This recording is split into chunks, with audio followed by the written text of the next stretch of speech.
интелигентен, значи ще решавам сега публично кръстословиц. Да я покажем какъв интелект, за какво става въпрос. Дали не е по-добре судоко? Да, ма чуе се, да, не, чуе се кръстословица и да решили едно сучуко. Ма че, той сучукото, той е японска работа. Те японци са го измислили, те баско занимават между две земетресения. Дай ще реша кръстословица. Ари бе, тюфлек, давай. Пекам, че дай ти казвам само въпрос. Давай, чекай се една пъна, малко се концентрирам. Дали искаш леко миникс? Давай, айде, питай сега. Готов ли си? Да, ще моля за тишина, защото въпроси са много такива, много сложни. Давай, питай. Цар на животните с 3 букви. Коч! Пиш коч! Браво! Пиш! Точно е. Какво да е? Тогът се кае сега, това е случай с коч, бе, тюфлек. Айде, питай, бе, тюфлек. Давай сега. Питай, да. Отрицание с 2 букви. Се ставай, бе. Не бързай. Да, че аз малко бързам. Може да е панища. Ма не, чуди се пък дали не е Не, пък е глагол. Учил съм го училище. Жоре, ти на училище ходил ли си? Как бе, 6 пъти карах трети клас, бе, тюфлек. Давай друг въпрос. Давай, бе, тю. Чети, бе, давай. Лека кола с 4 букви. Голф, пиши го, това е, пиши го, бе, гол, бе. Гол, давай. Един въпрос с математиката. Как се математ? Давай, бе. Колко страни има паралелепипеда? Ти почна с най-трудното, бе, тюфлек. Питай ме нещо малко, па питай за триъгълника първо, бе. Добре, бе, кажи.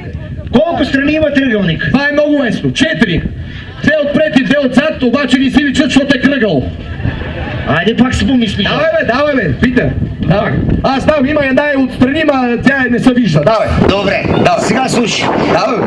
Я кажи къде загива Христо Ботев. Значи Христо Ботев загива на 65-та страница у учебника по история. Коя година? Всека година. Те учебници не ги сменят въобще. Поискайте, това е интелект, поискайте, бе. Друг въпрос. Готов ли си? Готов съм, бе. Добре. Давай. Или да те чакам потанцуваш? Не, бе. Кой е откривателя на Америка? Димитър Пенев. Как така, бе? Що е такива звезди открил като Лечков, Балъков, Стоичков, па една Америка не ме открия, бе. Добре. Къде тогава, кажи, се намира Америка? У Африка при пингвините. Как така, бе? Тая година така се подредили планети, аз какво направим? То не зависи, то зависи от атмосферата, бе, тюфлек. Гледам, че и... Давай, бе. Гледам, че да, и географията ти е много силна. Давай, бе. Дай сега математика. Как? Да намерим един корен квадратен. Нема да стане. Значи аз миналата седмица, цяла седмица търсих корен на женския пазар, нямаш.